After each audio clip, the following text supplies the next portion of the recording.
Bab 2. Manusia ditakdirkan untuk sukses.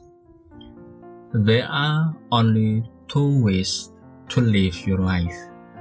One is as though nothing is a miracle. The other is as if everything is. Albert Einstein.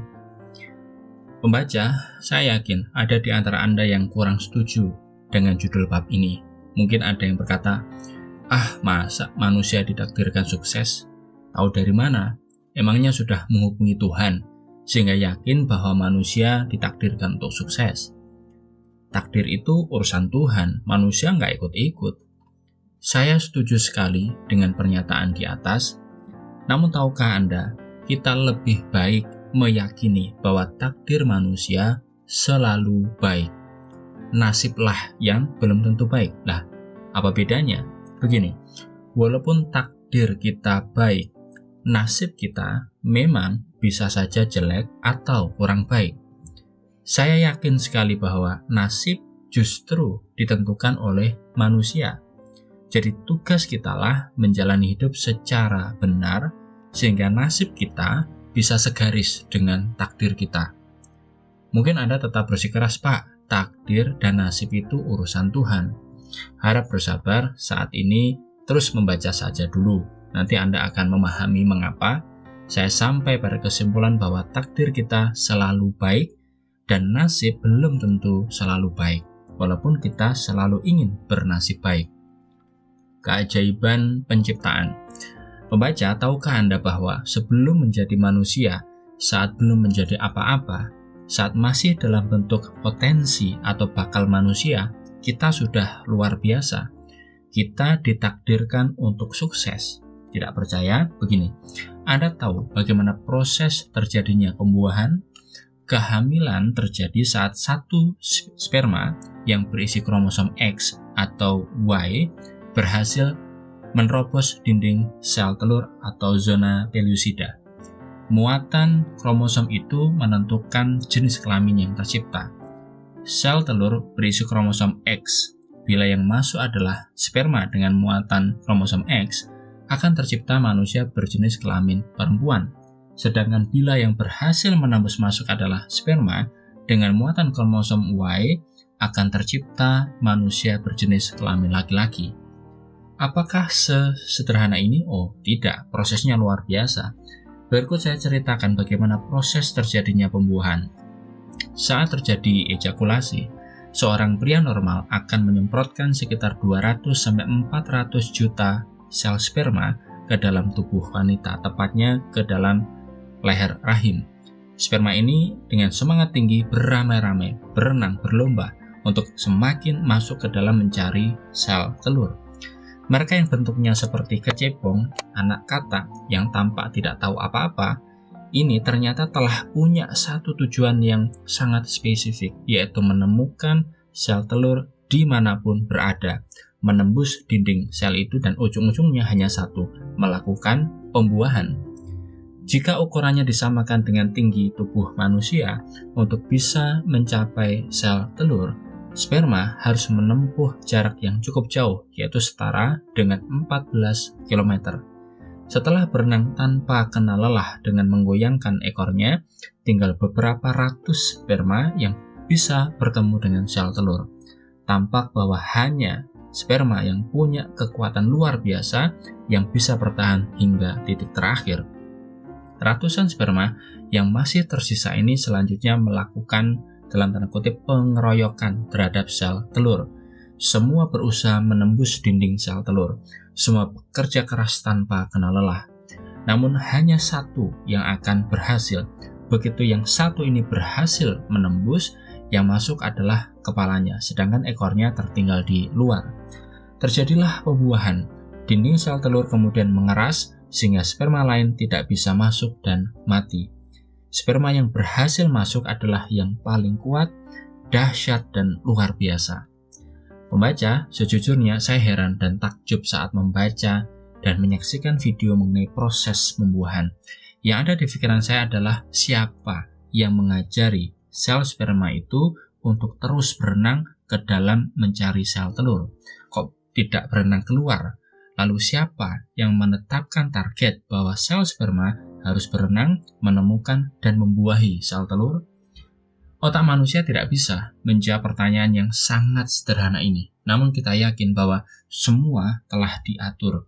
Sperma itu telah diprogram oleh Tuhan untuk melakukan tugasnya. Jadi di dalam sel sperma terdapat program sukses yang mengarahkannya untuk mencapai tujuan yang sangat spesifik, yaitu pembuahan.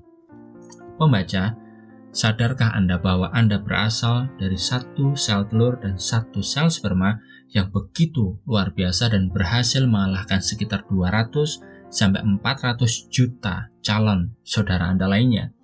Anda adalah pemenang dalam pertarungan yang begitu luar biasa. Anda berhasil memenangkan perlombaan untuk membuahi sel telur. Sebelum menjadi manusia, Anda sudah menjadi pemenang. Bila bukan pemenang, hari ini Anda tidak ada. Jadi beri tepuk tangan meriah untuk diri Anda sendiri.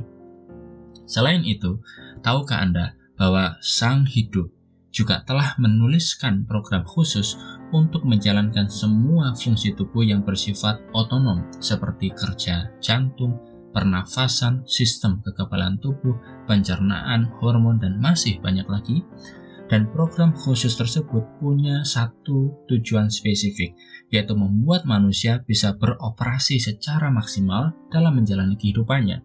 Bisa Anda bayangkan apa yang akan terjadi jika jantung kita misalnya karena lelah berhenti sejenak, katakanlah 1 menit saja, dan tidak memompa darah. Namun, demikian pertanyaan Anda di bab sebelumnya, mengapa orang yang telah menyusun rencana, menetapkan tujuan, menyusun peta kehidupan, telah bekerja keras untuk mencapai sukses, tetap gagal? Mengapa? Jika benar kita ditakdirkan dan diprogram untuk sukses, mengapa sukses begitu sulit diraih? Apakah sukses hanya untuk orang-orang tertentu? Ada beberapa faktor yang membuat orang belum bisa berhasil mencapai impiannya. Sekali lagi, belum berhasil, bukan tidak berhasil. Faktor pertama, mereka tidak membuat daftar impian yang ingin dicapai. Loh, mengapa demikian? Nah, ini satu pertanyaan yang bagus. Berikut adalah 7 kemungkinan alasannya. 1. Tidak serius. Orang semacam ini hanya bicara dan tidak bertindak, alias NATO, no action talk only. NAPO, no action plan only. NAFO, no action fear only. Mereka hanya ingin sukses tetapi tidak bersedia melakukan kerja yang dibutuhkan. Dengan menuliskan daftar impian, mereka sesungguhnya akan tahu bahwa mereka harus melakukan suatu tindakan. Namun mereka tidak mau, malas. Bahwa seseorang serius atau tidak terlihat dari tindakan yang ia lakukan, bukan dari kata-katanya. 2. Belum menerima tanggung jawab atas kehidupan mereka. Orang semacam ini menggunakan energi kreatifnya untuk membuat dalih panjang lebar tentang kegagalannya meraih kemajuan. 3. Punya perasaan bersalah dan tidak berharga yang berurat akar dalam diri mereka. Orang yang pernah gagal dan merasa bersalah atau dibesarkan dalam lingkungan yang negatif akan merasa tidak berharga untuk mencapai prestasi tertentu. Mereka akan berkata, apa gunanya, saya tidak cukup baik, dan sebagainya. 4. Tidak menyadari pentingnya impian. Hati-hatilah jika Anda dikelilingi oleh orang-orang yang sekedar ikut-ikutan dan tidak melangkah kemanapun dalam hidup mereka. Jika tidak, Anda hanya akan mengikuti para pengikut dan tidak melangkah kemanapun juga. 5. Tidak tahu cara menetapkan tujuan.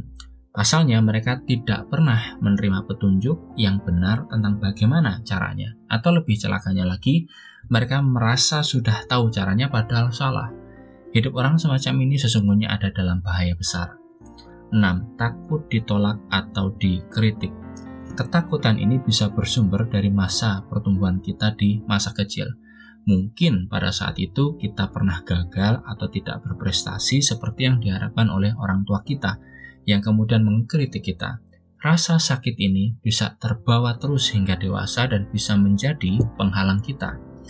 Ketakutan ini juga bisa disebabkan karena saat kita menceritakan impian kita, kawan kita berusaha menganulirnya dan berusaha meyakinkan bahwa kita akan gagal. Oleh karena itu, simpanlah impian Anda sebagai rahasia pribadi. Jangan sembarang membaginya kepada orang lain, kecuali kepada orang yang mau mengerti, menghargai, dan membantu Anda mencapainya. 7. Mereka takut gagal. Inilah alasan paling dominan mengapa orang tidak membuat daftar impian mereka. Inilah penghalang sukses paling besar dalam kehidupan orang dewasa. Inilah yang membuat orang tetap tinggal dalam zona kenyamanan yang sebenarnya tidak nyaman. Inilah sebabnya orang memilih bermain aman saja dan tidak berani mengambil risiko. Faktor kedua, mereka menetapkan target atau impian yang sebenarnya tidak mereka inginkan. Mereka hanya mengikuti atau terpengaruh oleh orang lain. Mereka menetapkan impian bukan dengan kesadaran, bukan dengan hati, tetapi dengan emosi. Melihat orang lain mencapai sesuatu, mereka memutuskan untuk mendapatkan hal yang sama. Akibatnya, mereka menetapkan impian tanpa tahu mengapa mereka menginginkannya. Dulu, saya termasuk tipe semacam itu. Saat menjalankan bisnis MLM, saya begitu bersemangat dan termotivasi untuk mencapai berbagai impian yang disampaikan dan dibangun di dalam diri saya oleh para upline saya. Ini tidak salah, namun motivasi saya menjadi naik turun. Ternyata, setelah bertanya kepada diri sendiri dengan jujur, saya sebenarnya tidak menginginkan impian-impian yang biasanya dikumandangkan di berbagai pelatihan dan pertemuan itu. Faktor ketiga, orang telah menetapkan impian tetapi tidak tahu mana yang harus dicapai terlebih dahulu. Maunya sekali kerja mereka mendapat semuanya, padahal untuk mengejar dan mencapai impian tidaklah begitu caranya. Kita perlu menetapkan prioritas yang jelas, mana yang penting dan mana yang genting. Jangan nafsu besar tetapi tenaga kurang. Faktor keempat, orang telah menetapkan impian tetapi tidak punya strategi yang jelas untuk mencapainya. Orang tipe ini bekerja keras, berani bermimpi besar, tetapi pencapaiannya sangat minim. Mereka tidak tahu cara untuk sukses. Faktor kelima, dan ini yang akan kita kupas tuntas di buku ini, mereka telah menetapkan impian, tetapi punya mental block yang menghambat mereka. Mereka tidak tahu bahwa mereka sebenarnya berada di dalam penjara mental. Apa contoh mental block? Banyak sekali.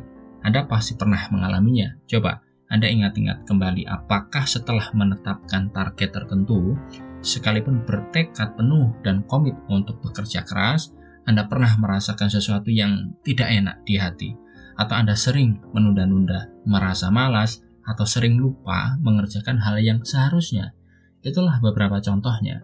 Nah, untuk gamblangnya, saya akan menjelaskan soal mental block ini secara lebih mendetail di bab berikutnya, sekaligus menjabarkan prinsip sukses yang saya ajarkan di workshop Quantum Life Transformation. Namun yang pasti, jika tidak tahu, tidak sadar, atau tidak mau tahu bahwa kita berada dalam penjara mental, kita tidak akan bisa keluar darinya. Jadi langkah awal untuk keluar dari penjara mental adalah menyadari, mengetahui, mengakui, dan menerima bahwa kita berada di dalamnya. Setelah itu, kita baru dapat mencari cara untuk keluar darinya. All my life, I've wanted to be somebody, but I see now I should have been more specific. Jane Wagner.